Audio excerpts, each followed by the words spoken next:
The military base was alive with the sound of weapons fire, boots pounding the dirt, and recruits shouting orders back and forth. Among them stood Elena Carter, a quiet figure who never spoke unless necessary. She was one of the few women in a place where doubt followed her like a shadow. Men whispered as she passed, their voices cutting into her like blades. "She won't last. Women can't handle SEAL weapons," they said. Every word was meant to break her, but she never reacted. Quick, pause. Comment where you're watching from. And if you love these stories, hit subscribe now. The next one will blow your mind, and it's even crazier. Elena carried herself with calm discipline. At night, while others joked in the barracks, she studied. She would sit alone with the manuals of every weapon in the armory: the Barrett, .50 caliber, the M240B, the M2 Browning.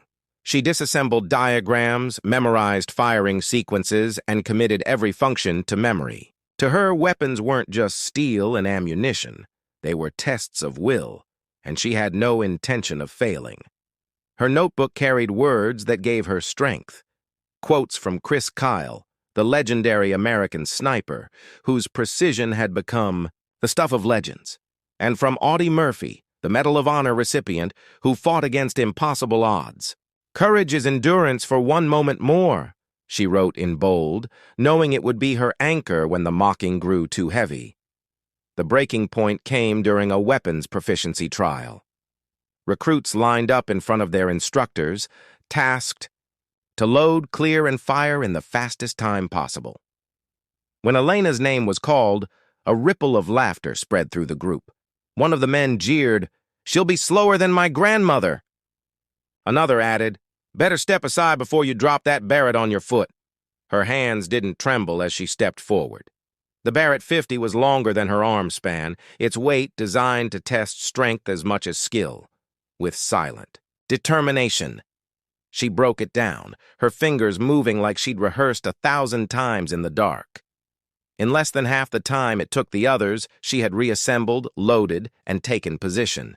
The recoil thundered across the range as she fired, and the round slammed into a steel target 1,800 meters away, dead center.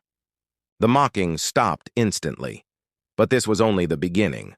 A week later, the base was thrown into chaos. A sudden drill was triggered, simulating an ambush on the compound.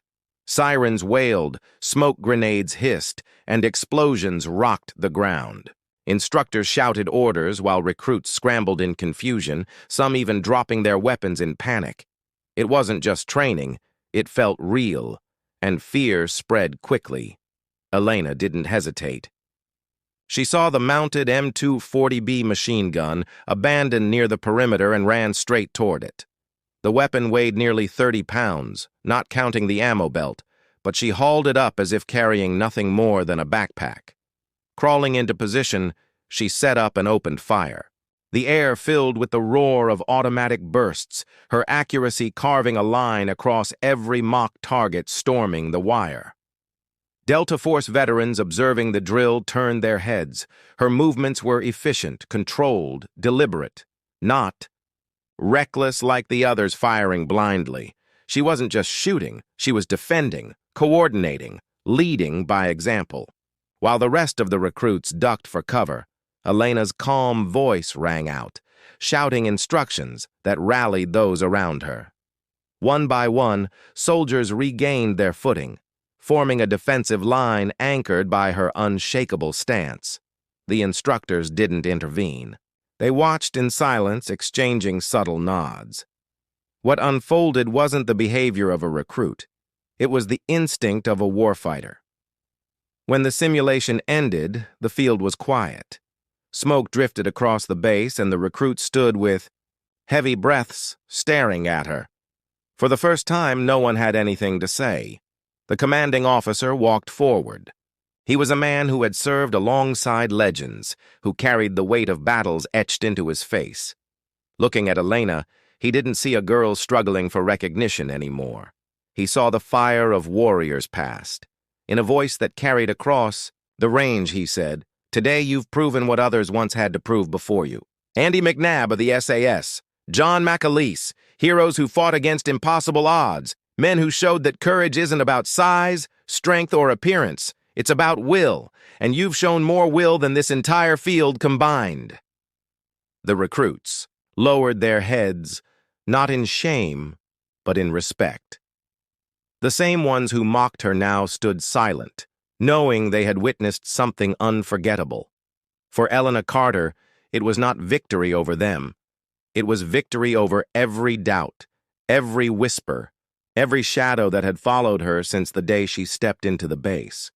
She hadn't just silenced their voices. She had earned her place among warriors. From that day forward, no one dared to say women couldn't handle SEAL weapons, because Elena Carter had proven it, not with words, but with action that echoed across the entire base. And somewhere deep, in her notebook beneath the quotes of legends, she wrote her own, "Strength is not given, it is forged when silence turns into fire." The sun beat down on the SEAL training base, heat shimmering across the range where the most brutal tests of strength and endurance were carried out. Among the line of recruits stood Rachel Morgan, her dark hair tucked neatly under her cap, her eyes fixed forward. To many, she looked ordinary, too small to wield the massive weapons stacked in the armory, too fragile to match the power demanded of elite fighters. The whispers followed her everywhere. She won't last. Women can't handle SEAL weapons. And every time she lifted a rifle, the quiet laughter stung the air like shrapnel. But Rachel carried a secret. Unlike the others, she hadn't come to the base as an untested novice. Her past was hidden, buried beneath classified files and sealed records.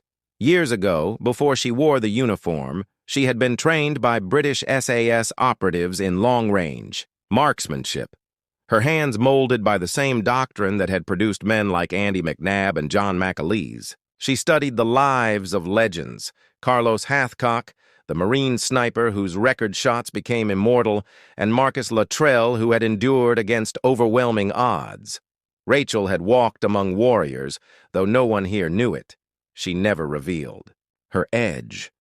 During early drills, she lagged deliberately, missing shots, fumbling reloads, moving slower than the rest. It wasn't weakness. It was camouflage. The more they doubted her, the lower their guard would fall when it mattered. And Rachel knew the day would come when she would be forced to reveal what she truly was. The moment arrived during the weapons. Evaluation day. It was the kind of test that separated soldiers from shadows. The instructors rolled out the heaviest arsenal the base owned, the Barrett .50 caliber sniper rifle, the M2 Browning machine gun, the M134 minigun, and the AT-4 rocket launcher. Each recruit was to demonstrate their handling, accuracy, and speed. For most, it was an exercise in brute strength. For Rachel, it was the chance she had been waiting for. The men stepped forward one by one, grunting under the weight of weapons, designed to break morale as much as bone. Some hit their marks. Others struggled, their arms trembling under the load. All the while, Rachel stood silently at the back, her face unreadable. When her name was finally called, the jeering began. "Don't break a nail!" someone shouted. Another laughed. "She won't even lift the Barrett off the table." But Rachel didn't respond. She walked forward, calm and steady, her boots crunching on gravel. With a smooth motion, she reached for the Barrett .50. The weapon was longer than she was tall, its weight notorious even among the strongest operators. But she lifted it with control, braced it against her shoulder, and adjusted her scope. Her breathing slowed. In her mind, the noise of the recruits faded, and all that remained was the distant steel plate 2,000 meters away. The trigger broke. The recoil thundered. A second later, the sound of steel ringing echoed back across the range, dead center. The field froze in silence. Instructors exchanged glances but said nothing. Rachel wasn't finished. She laid the Barrett down with care. then hefted the AT-4 rocket launcher, aligning on a moving armor target that rattled across the field. The shot fired with a crack, trailing smoke, before slamming into the target with perfect accuracy. She didn't even flinch. And then came the final weapon, the M134 minigun.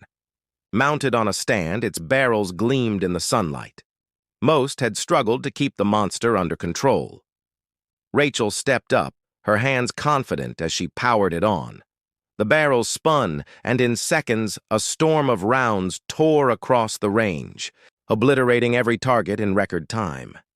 Smoke rose from the shredded silhouettes, and when the barrels stilled, the silence was absolute. For the first time, the mocking was gone. No laughter, no jeers. Only the stunned recognition that Rachel Morgan had just outperformed them all. Yet fate wasn't finished with her. Just as the test concluded, alarms blared across the base.